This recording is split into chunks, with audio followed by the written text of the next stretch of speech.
Hi everyone, my name is Desiree and thank you so much for watching. Today's video I'm going to be going through weeks 1 through 4 of my pregnancy, and I wanted to share this as like a memory and it's just such a happy time.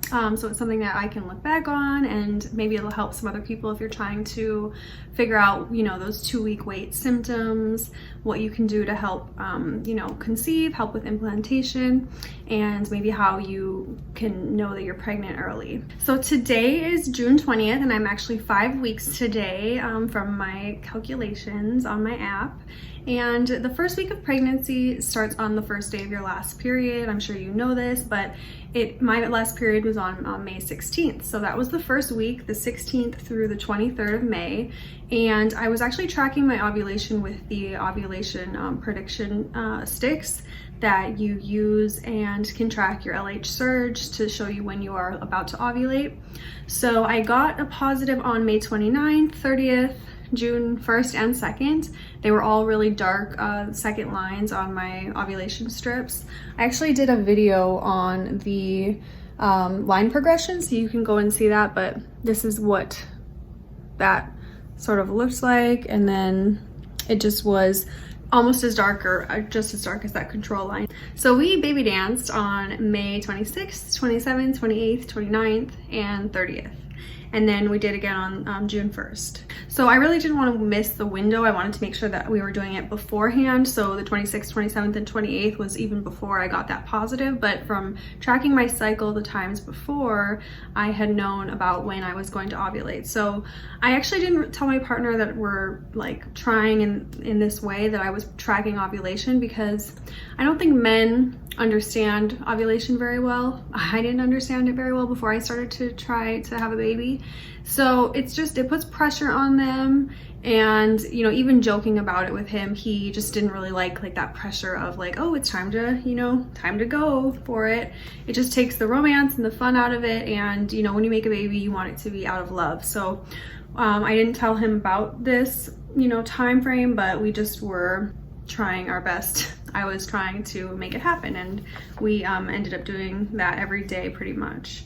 So then I stopped tracking ovulation on June 3rd, which was 3 days past ovulation, and I ended up starting to test for HCG, for the pregnancy hormone, on June 10th, which was 10 days past ovulation. I didn't want to do it any earlier because it just is too stressful and kind of takes over your mind. You can get upset if it's not positive early. So I wanted to wait until at least 10 days past ovulation. So I started to take the test and I got a faint positive. And some of the symptoms that I was feeling before that positive was that I had gotten acne. It's hidden really well right now, but it was pretty much the same. Like I had a lot of acne on my forehead that I was getting, and like right here. So I had that. I was cramping, and they say that you get these like kind of pinchy cramps. So I was feeling like all of these really pinchy, kind of twingy cramps that aren't really like as intense, I don't think, as like period cramps, but they are a little uncomfortable and kind of feel like a pinching sensation. I started to have tender breasts on June 6th, which was 6 DPO. And then on 7 DPO, I was craving like salty, sweet things. I had, that acne still, nausea a little bit. So that was all, pretty strong indications for me that I was, pregnant, or that the implantation process was starting. They say that those little twingy feelings are implantation cramps. So then I started to feel nausea on June 10th, a little bit more intense. June 11th, I started to feel really bloated, like no matter how much water I drank or what I was eating, I was just a little bit bloated. And I still do feel bloated. Right now it's June 20th, so I'm 20 days past ovulation and I've gotten my positive tests and everything, and it just is not going away. I'm just bloated.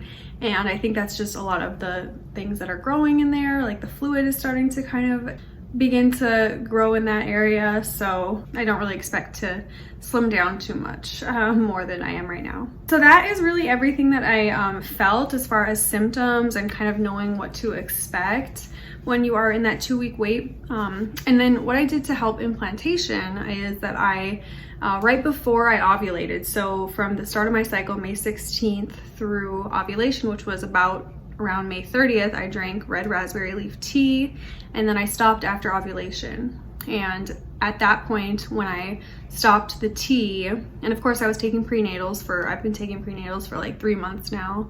So you're taking your prenatal every day. I was drinking that tea. I was actually drinking it twice a day, in the morning and at night. And that is supposed to tone and prep your uterus for pregnancy. So then I stopped that on the day that I ovulated. And I stopped also drinking coffee, caffeine, alcohol. I really just cut everything out on the day that I was ovulating until, now I haven't had any coffee, caffeine, or anything since ovulation. So then on the day I ovulated, I had pineapple and pineapple core, the bromine, or bromelain, whatever it's called, that's in the pineapple core you're supposed to eat right after ovulation for the 3 days following, just to help with that implantation process. So I ate pineapple with the core those 3 days after ovulation. This cycle I also started to take fish oil tablets, which I heard that the DHA is really good for your baby's brain development. So I wanted to make sure I was starting to take those so that, once implantation happened, that was, sufficient for the baby to grow and for the nutrient to be there. I also did the Expectful meditation app, and I would recommend that. I'll put that in the link below of what it is, but it is basically a app that you use to meditate, and you can do it for when you're trying to conceive, and you can use it throughout your pregnancy. So I use that pretty much every day. I did like a 5 to 20 minute meditation, and it just really helps you breathe into that area, really put all your energy into that area so that you are getting good blood flow, so you're relaxed, you're not stressed. Stress is just really bad for baby. So I wanted to start just to, feel like I'm conceiving and that all of that was going well. I also started acupuncture. So I started acupuncture pretty much, cycled like day 1 of this cycle for the first time. I have not done acupuncture ever before, so I was, nervous about it a little bit, but I've been going once a week since that, May 16th time frame, when my cycle day 1 was. So I've been going every week, and now I am on week 5, and my doctor's appointment is coming up this week, so I will go to the acupuncturist actually the day before my doctor's appointment. So I do really think that helps. Chinese medicine is great, and the blood flow is all, the main thing that's very important for pregnancy. So he really helped to get the blood circulating through, everywhere. And I personally have really bad circulation in my feet and in my hands.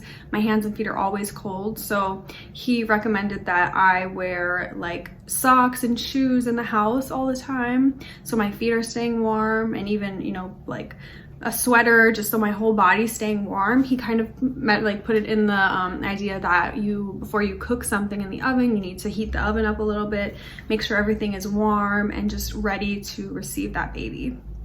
So I was really particular about that. I was always having my socks on, having a sweater on, just staying really warm and cozy. And I do think that the acupuncture and that tip really helped. He also told me that it is not beneficial for me personally to eat raw foods like salads and smoothies and just things that are really cold, because that really furthers the trouble that you could actually have when you're trying to warm your body up and get that blood circulating really well. It can kind of make that a little bit more cold and harder to warm up the uterus for the baby. So I only have been eating warm food, like eggs and oatmeal, soups, just anything that's cooked. That's what I've been eating. I have also been eating every single day since even before ovulation. I have been having bread with avocado, like toast with avocado, because avocado has a lot of folate in it, and it's really great for, for fertility. So I've been having that, and I think that has helped as well. So I actually painted a picture as well, and this is something that I did because I feel, I've had a miscarriage and a chemical pregnancy before, so I really wanted to just honor this life that I feel like I was creating. I did this before I took the positive test, so I wanted to just put all this positive energy into a art form, and I think that can really help, when you're getting your mind ready for something. If you're an artist, or if you have another hobby that you are, you do, if you're a singer, just sing to that baby, welcome that baby into the world. Start to think of yourself as already having that child, and for me, this art piece was just sort of another way that I can just show like respect for the life that I'm really wanting to bring into the world, and just show that I'm like ready for it. So this is it, and it's a bird, and this is the flower that it's going to fertilize. So it was kind of hard to see. It was actually a black picture that we painted over black because what we had done first we didn't like, so I just ended up kind of doing an abstract piece. I didn't even really know what I was doing, but you know, this is sort of like a water mountain type of scenario, and then this is your flower, the bird, he's going to fertilize it. So that was just something that I did personally, just because I wanted to just really like put my heart and soul into this cycle and into this, you know, baby, that I felt like it was really happening, and I felt like it was the perfect time. So I wanted to just give all of the positive energy that I could to the baby. I also did a fertility prayer spell, if you will. This is something that, you know, a lot of people might not be interested in, and of course if you're not, skip over this, but I'll actually link the channel of the woman who I was inspired by to do this for your reference, if this is something that you're interested in or open to. And you know, that will explain everything. I'm not going to explain it here because there's just way too much and I don't know how to explain it very well, so I'll let her do that. So again, if you're interested in seeing that, it's in the description box.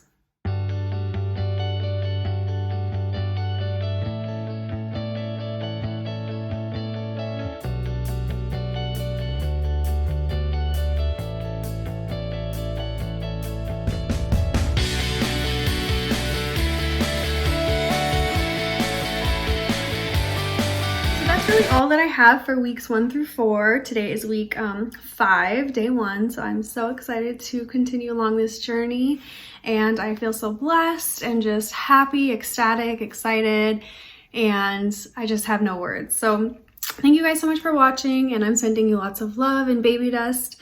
And if you're not pregnant, or if you are pregnant, congratulations. All right, thanks guys, have a good day. Bye.